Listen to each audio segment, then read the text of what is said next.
สบายดีเด้อสบายดีทุกคนสบายดีไอโซเนาะมื้อนี้ก็มื้อนี้ข้างวันที่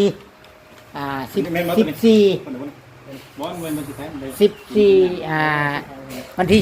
14เดือน3วันศุกร์เนาะวันศุกร์มื้อนี้ก็มาจ่ายเงินค่าดินที่ยังข้างไอโซ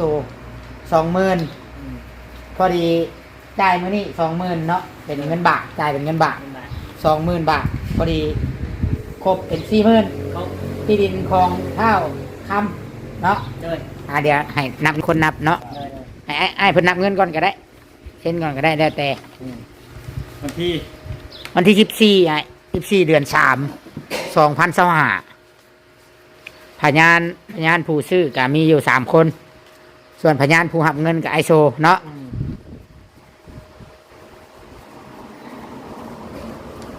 ครบบ่วันที่นะวันที่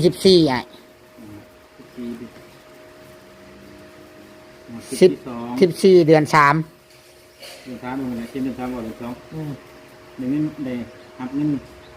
สุดที่2แม่น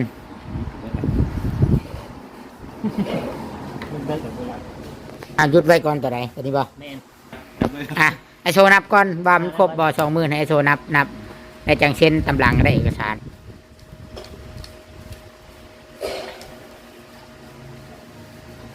20,000ครบ20,000ครบเนาะขอบใจไอโชเนาะขอบใจทุกคนโอเค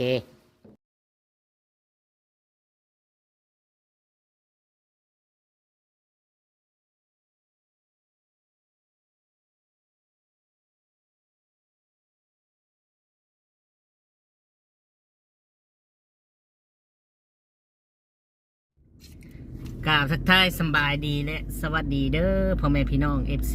หมู่เพื่อนเนาะเบิดทุกคนทุกท่านบ่ว่าจะเป็นพี่น้องฝั่งไทยฝั่งลาวหรือว่าต่างประเทศก็ยินดีต้อนรับเข้าสู่ช่อง YouTube ตู้คำปั่นสุกพี่น้องเอ้ยเนาะ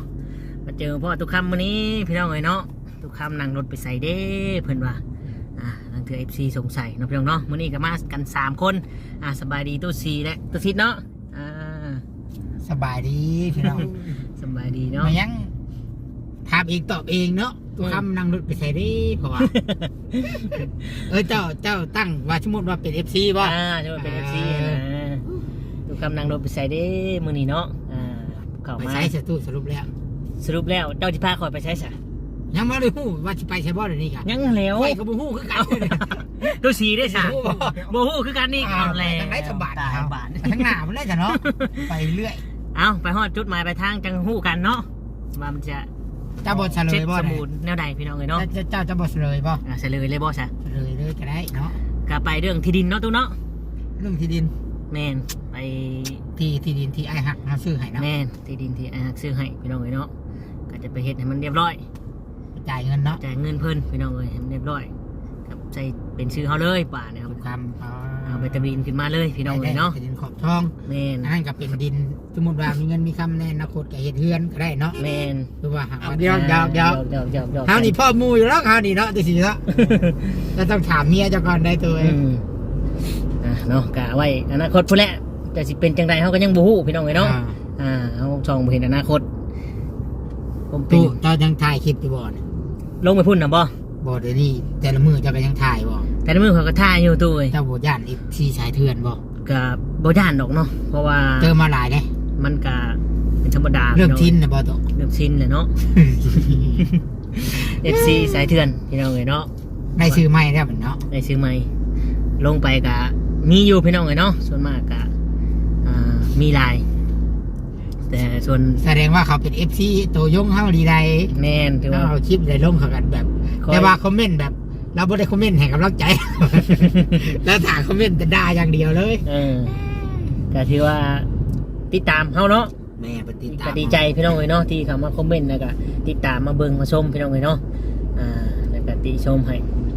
ก็ขอบบุญขอบคุณหลายๆพี่น้องเอ้ยในเงินย้อนเพิ่นอยู่แล้วเนาะแม่น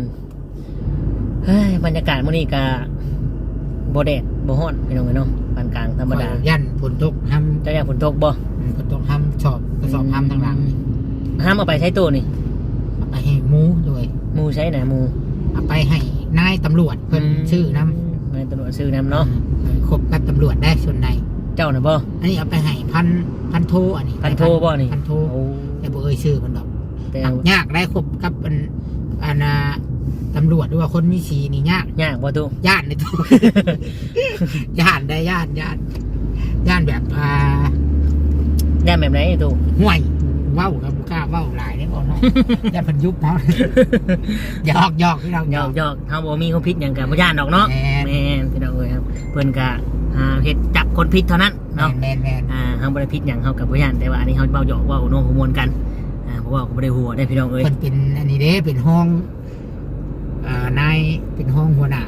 ศูนย์ปิ่นปัวผู้ติดยาเสพติดเด้ที่แม่นเพิ่นเลี้ยงหมูน้อย นู่นนี่จักตัวบ่ ตอนหน้าเฮานี่เป็นชื่อน้ำหาสอบ เอาโอเคใช่พี่น้องเอ้ยเนาะ พอได้เงินแสนมันโดดพาเจ้าไปนี่แล้ว นี่น่ะ เอาเพิ่นชื่อเจ้ามาส่งโดยตรงเลย ตรงเลยตรงชิดสอบอยู่ทางหลังนี่ 10สอบเนาะ แม่น เอาเฮากะเฮาเข้าไปท้ายได้บ่นี่ สึกอยู่ในนะบ่ แม่น บ่ได้แหละ บ่ได้นะตูเนาะ สถานที่ราชการเพิ่นเดิน บ่ได้เนาะ แม่นมีแต่สิปล่อยตัวสีลงอ่ะเครื่องของถือมานำอยู่บ่ บ่ เครื่องนุ่งตัวสีน่ะ บ่ อยู่หันก่อนเด้อ ดูว่าจีว่า เข้าไปเบิ่งลาดลาวก่อนบ่ เขาไปปินปัวชักเล็กๆหน่อยนึง โชนปินปัวบอลลุงแก้วและบอลลุงแก้วพาลูกบอลพอน้องนุ่นอยู่หัน เอา น้องนุ่นพอน้องนุ่นยังอยู่หันเดี๋ยวนี้นะ ตอนนี้ก็ยังอยู่บ่ ยั ตัง งอยู่หันได้พอน้องนุ่นนะ ตอนนี้ได้ น้องนุ่นก็ได้เคยมาอยู่นี่อีก เอาบ่ธรรมดา ช่ เนาะ วงน่ะแม่นทั้งพ่อทั้งลูก อืม มาอยู่กัน ลุงแก้วเด้ออกแล้วบ่ ออกแล้ว เอา พอดีเดือนนึงอะนะ เดือนหนึงเนาะ เปลี่ยนแปลงยอมรับเปลี่ยนแปลงแล้วว่าดับชื่อเลย แบบชื่อก็โอเคเนาะ ยอมได้ปะ นี่แหละพี่น้องเอ้ยบางคนก็บ่ได้ลาบได้ตัวเอ้ยเข้าไปนะ ฮะ บางคนก็บ่ได้ลาบ เฮ็ดแก่กว่าเก่า แฮงแก่แฮงมีความรู้วิชาออกมา จะมาเข้าไปพักผ่อนบ่ แม่นเขาพักผ่อนเขาไปหาวิชาพี่น้องกันเนาะอันนี้ทุกคำบอกบางคน บางคนก็เป็นมกเป็นใจออกมากัน คนก็ถือบอลถูกบอลหูจักว่ามันนั่นก็เปลี่ยนแปลงเนาะ แม่นจะว่ามันบดีก็เปลี่ยนแปลงพี่น้องเลยเนาะ คือกับการโกงอะแหละ แม่น พวกผู้ใดที่แบบมีทักษะในการโกงนี่ เขาสิบุคึดถ้ามาหากินนี่ยังเขาสิคึดแต่คำว่าสมมติว่าคนหูแบบนี้เขาก็จะเปลี่ยนวิธีใหม่ แม่น เปลี่ยน เปลี่ยนวิธีโกงบ่ เปลี่ยนวิธีโกง โอ้โห เปลี่ยนใหม่ไปเรื่อย รูปแบบนี้เปลี่ยนโกงบ่ได้แล้ว ได้แล้วก็เปลี่ยน เปลี่ยนอีก สมมติว่าเขาเอิ้นว่าอหยัง เพิ่นว่าหยังตัว แค่ลูกโซ่บ่อันที่เอาคนไปสมัครอันชื่ออย่างยาบำรุงหอกอาหารคาตะกี้เด้น้ำผลหมอกผลไม้มีอย่างไรก็ไปสมัครแล้วก็ไปชื่อเป็นเคสจะได้ลงทุนคนละ1,000-2,000สินะเป็นตัวแทนนะ เทลูกโซ่กันออกไป เขาเอิ้นนะแช่ลูกโซ่ได้นั่นนะเดี๋ยวนี้มันบ่ได้แล้วเดี๋ยวนี้คนหูไปเลยเปลี่ยนไปที่ใหม่อีก เอาแบบใหม่ เอาไปไหม ถือว่าระบบตัวนั้นนี่ล่าสมัยแล้ว น่า เนาะ สมัยว่าเอ้าขอตัวสู้สมัครแล้วนะคนละ5,000นี่ตู้ คนละ5,000จะเป็นตัวแทนเจ้าได้ เขาเอิ้นว่าฉันก็จะมีวิธีขายของเขาเด้วิธีตัวอันนี้ โอ้นี่มันตัวหมูได้ แต่ แบบ จะมี นี้ เปอร์เซ็นต์เอากับตัวแล้ว โอ้ แชร์ลูกโซ่เขาก็ยังจับกันนึกถึกอยู่ไทยก็จับอยู่แล้วก็จับได้แชร์ลูกโซ่ นี่คือเซลูกโซ่ แช เนาะ ร์ลูกโซ่เพิ่นน่ะ ข้อยก็เคยได้เคย เคยบ่จับอ่ะ โอ้ยคอยเซลูกโซ่ได้เคย เคยชื่อบ่ บ่ เคยมาแนะนำ แม่นคนเด็กลูกโซ่น่ะมาแนะนำข่อย เจ้าชื่อบ่ไปเลย บ่ชื่อแล้ว เจ้า เนาะ หูทัน ข่อยหูทัน ไหวโอ้ยค่อยเข้าไปขายประตูคนเด้อจะดูเด้อเพราะอะไรได้ดิฮะสาธีมาชงห้ำได้ไหม โอเคพี่น้องเอ้ยเนาะถ้าฮอดเฮากะสิได้หยุดกล้องไปก่อน พ่อดังแล้วมันจับ สิได้หยุดกล้องไปก่อนเนาะตู้เนาะเพราะว่าเฮาจะเข้าในเขตราชการเพิ่นห่วงห้ามเลยเพิ่นบ่ให้ถ่ายเฮาก็สิบ่ถ่ายเนาะพี่น้องเนาะก็แวะเข้าส่งห้ำมาให้นายตำรวจเพิ่นเรียนเนาะเพิ่นสั่งห้ำนำคือตู้ซีดเบาหั่นแหละจังไดก็ไปติดตามรับชมกันเนาะอยู่ผู้แหละพี่น้อง ถ่า เอ้ ย ย เบิ่งกระท้ายน่ะทางเขาถ่ายได้ไหม มันสิดีบ่ ดีบ่เป็นหยังถ่ายรถ กลับกล้องบ่ได้ มันกลับบ่ได้เลยคือบ่แม่นได้คือว่ามันกลับได้ของ กลับได้อยู่แต่ว่าเฮาอันนั้นเด้ เป็นบางรุ่นเรื่อง อันนี้ก็ได้อยู่ ได้ปะ เป็นน้ำเจ้าถ่ายกล้องหน้าก่อนบ่ แม่นก็ถ่ายกล้องหน้าก่อน คันถ่ายกล้องหน้าก่อนเดี๋ยวมันจะกลับบ่ได้ แม่นถ้าต้องถ่ายกล้องหลังก่อนยังเข้าจังได้ โอ้พอได้เอาเนาะระบบเพิ่นก็ได้ อย่างเงี้ยนี่พี่น้องเอ้ยเนาะเฮาก็เข้ามา ก็มาเลยได้นี่สถานที่นี่ สถานที่ห่วงห้ามเนาะห้ามถ่ายรูปห้ามเล่นโทรศัพท์พี่น้องเอ้ยเนาะคนนี้บ่ตู บ่อีกคนหนึงไอ้กระสอนเด้ โอ้ไอสอนนั่นเองเนาะโอเคจ้ะพี่น้องเอ้ยเนาะไปพบไปพ่อกันอยู่มาเนาะฮอดเลยพี่น้องเอ้ยติดิน ที่ว่าเขาซื้อไว้เนาะ เจ้าหยุดคลิปช่วงเอาห้ำลงให้ตำรวจอ่ะบ่ แม่นมาดูคลิปสมัยขอยมาต่อตรงนี้เลยบาทนี่เพราะว่าเขาไปในเขตหงหามเด้แม่นว่าตัวที่บ่ได้อ้อมหัวนะ แม่ของเราได้นี่ อืม โอ้ยอ้อมกันอะพี่น้ำกระมี่น่ะ แม่น คันว่าอ้อมคำว่าโบไซอัน เด็กกระนางเนาะ แม่นหันอะอันไม่มันโบทนไม่ไผ่นี่ แม่น ปีเดียวป่ะทุก แม่นปีเดียว เมียโทรมาเดี๋ยวนี้นี่เมียโทรมาเพื่อนเอ้ย เอาหยุดก่อนจ้ะพี่น้องต่อพี่น้องเลยเนาะคุยโทรศัพท์เมื่อกี้แป๊บนึงแม่นเราตู้นี่เนาะ เจ้าเชื่อบ่ว่า อันไหน เพิ่น ตู้ โทรมาอยากกินข้าวก อืม กินยังชาตู้ ำ เพิ่นอยากโทรมาเจาะว่า อยู่ใส่ สามีอยู่ไสนะชาวน้องหลากับเพื่อนโง่ลงเมืองบ่ อืม จอดไว้นี่ก็ได้เนาะ อืม ยางลงเมืองเนาะนี่พี่น้องกัน นี่สาวน้องหล่าบ่นี่ แม่นชาวน้องกีฬา น้องกีฬาบันยางเนาะ บ้านหัวยยาง หัวยยางโอเคพี่น้องเลยเนาะสบายดีตู้วันนี้วันที่หยังวะ14 เดือนมีนาบ่ หน้าเดือนสาม เนาะพี่น้องตู้คำก็มาจ่ายที่ดินเนาะที่ดินตอนของตู้คำวันที่ เจ้าน่ะ วันที่14พูดถึงขออยู่ทางน่ะ อยู่ฟังนะ แม่นวันที่14 เดือนมีนาเนาะเดือน3เนาะแม่นบ่ก็ได้จ่ายไปที่เรียบร้อยแล้วของตู้คำเนาะพี่น้องเอ้ยเป็นหลักฐานพยานเหมือนกันในคลิปนี้แหละเขาก็ได้ถ่ายไปแล้วนี่แหละพี่น้องเอ้ยเนาะเป็นไรตู้ ของน้องกีฬานี่ถูกเด้อรักดินมันอยู่ใส่ก็ นี่เด้นี่ บ่ เอากระดักดินท่านน่ะ นักดินมีเครื่องหนึงได้บ่เห็นเลยนี่แต่นี่แหละไม่ได้จังแทกก็ได้มีเรื่องในใบตาดิน นี่ นี่ มันหักนี่ นักนี่ค่านี่ อืม ค่านี่ไปหัก ไปหันไปพุ่น ไปพุ่น ไปพุ่นแล้วก็จากนี่ไปนี่ ไปกระจังนี่ไปพุ่นบัด ไปนี่โอเคเนาะ3 ล็อก 4 ล็อก ของก้อยแม่นชุดทางพุ่น สุดทางพุ่นของเจ้านะ ชื่อต่อเด้ ต่อเฮือนคนอยู่แต่ม่วนเนาะเฮ้ยเนาะบ้านนี้เนาะขักประตู ตู้สี่หักได้มาเห็นได้นี่เนาะ ก็ได้มาเห็น มาเห็น มาอยู่มาเท่านึง มาเทอนึงนี่ มาอยู่ ที่ดินนี่ได้ตู้ตอนบอนนั้นเจ้าลงขี้เต้าคอยทักตัวบอนได้ปะ คอยลืมเลย ไม่ใหญ่เนาะ คอยลืมแหละตู้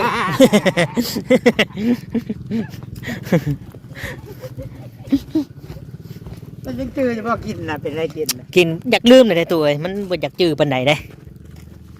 นี่ของข่อยชื่อต่อนะ แมน มันชุดตัวนี้ ชุดตัวนี้ พอดีมันจะเทิน แล้วเฮาเจ้าเอานี่เลยเนาะ แมนตัวนี้มันเป็นส่วนของข่อยตัวนี้ อืม ทุกคนพี่ไรพี่ พี่แท้อ่า แล้ นี่แท้นี่พี่ตู้นี่ นี่แหละพี่แล้วกวงเติมเนาะข่อยกูเนาะกูเนาะ แมนเอาซื้อต่อมาเลยดิไปขอย่างพุ่นถ่ายเด้อจับเอารถเด้อ หยังบาทนี่ เอาพอดีเดี๋ยวขอย่างรีบชมวิวเลยเจ้าไปเอารถมา ฉันข่อยขี่ตูดมาเลยเด้ โอเคตูดมาเจ้า ครับเอารถอีกอยู่บาท เป็น นี่ ยังเป็นกันใช่เอาไปเอาตูดมาเลยเจ้าน่ะ เอารถก่อนเด้อ ไปตู้สียังมือเห็นเป็นบ่ ดี เดี๋ จ้ะ ยวไปอัปเดตเบิ่งเพื่อน เฮ้ยน้องมวยเนาะ น้องหมี น้องมี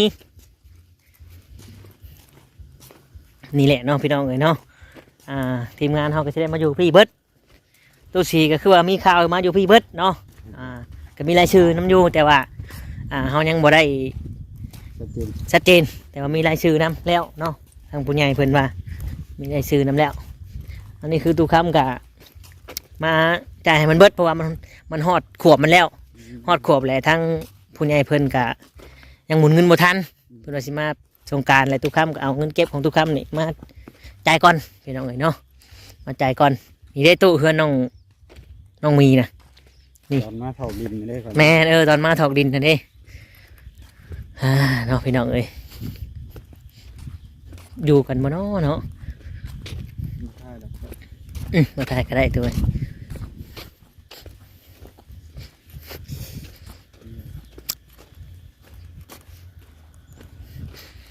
อ๋อมีแต่หนังงามเนาะอันนี้ก็เป็นตอนหนึ่งได้นี่แม่น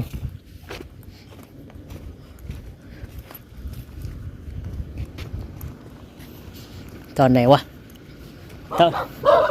โอ้มาพี่น้องหลายแค่นี่ตอนนี้บอกคือตอนนี้วะ FC หลายคนก็คือสิจำได้พี่น้องเอ้ยนี่ของน้องพดไส้บ่คือว่าตู้เด่นเลยตัวนี้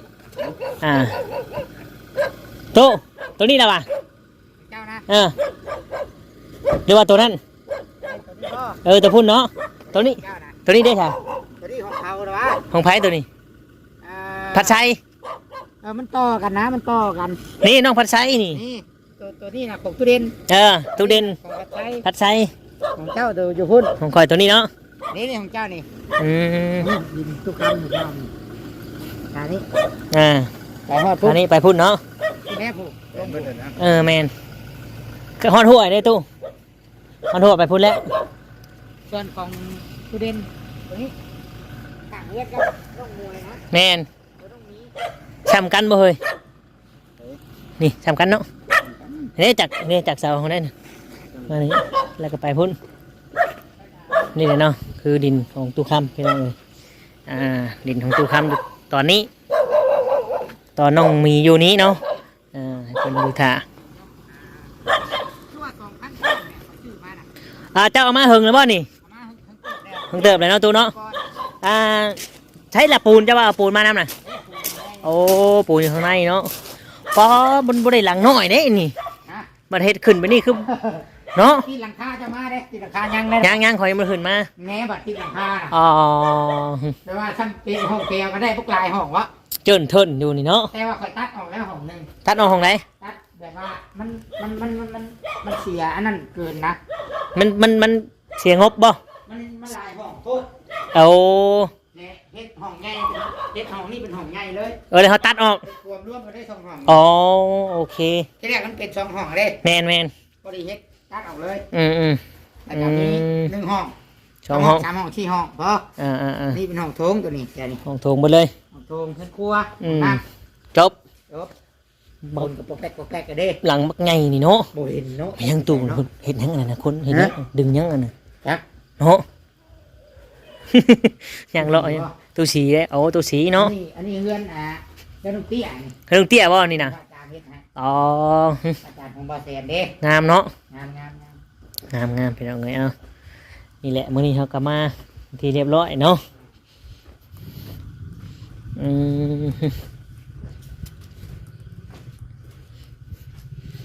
เบิ่งพี่น้องเอ้ยคือมีคืบหน้าอีกมื้อใดนี่สีกอนี่ จนเท้าอ้ายมา โอ้เพิ่นบอกแล้ว แม่น เอา FC ที่ถามเขามาแม่นคือคำถามของทุกคำมาแหละ ถามเขามาว่ามื้อใดเฮือนน้องมีเนาะ แม่น มีสิดำเนินการต่อก็คือว่าสีหลังสงกรานต์ เพราะว่าพี่ออดเพิ่นสิเดินทางมาเด้รับกระถาพังคำตอบจากเพิ่น แม่น แล้วจากอ้ายเพิ่น เขาก็รับคำตอบคำสั่งจากเพิ่นคือกันเนาะ แม่น ปกแป๊กนะคือบ่มีฝนเดิมๆนี่เนาะ ก็จะรอพี่น้อง โอ้พี่น้องเอ้ยเนาะเพื่อนไม่ ประมาณนี้ได้พี่น้องมาอัปเดตเพราะว่าน้องพ่อน้องอันนั้นก็บ่มีคนอยู่ เนาะในตู้เห็นยังอ่ะฮะ เดี๋ยว ว้าย เดี๋ยวขึ้นรถบอกพี่น้อง โอเคเนาะโอเคพี่น้องเอ้ยเนาะทุกคำก็จบเลยก็แล้วกันเนาะขอบคุณ FC พ่อแม่พี่น้องที่เข้ามารับชมรับเบิ่งเนาะแล้วก็กดไลค์กดแชร์กดติดตามพี่น้องเอ้ยขอบคุณในไลน์สำหรับคลิปนี้ทุกคำและทีมงานเนาะก็สิได้ขอตัวจบแล้วก็สิได้กล่าวคำว่าสำบายดีและสวัสดีครับพ่อแม่พี่น้องเอ้ย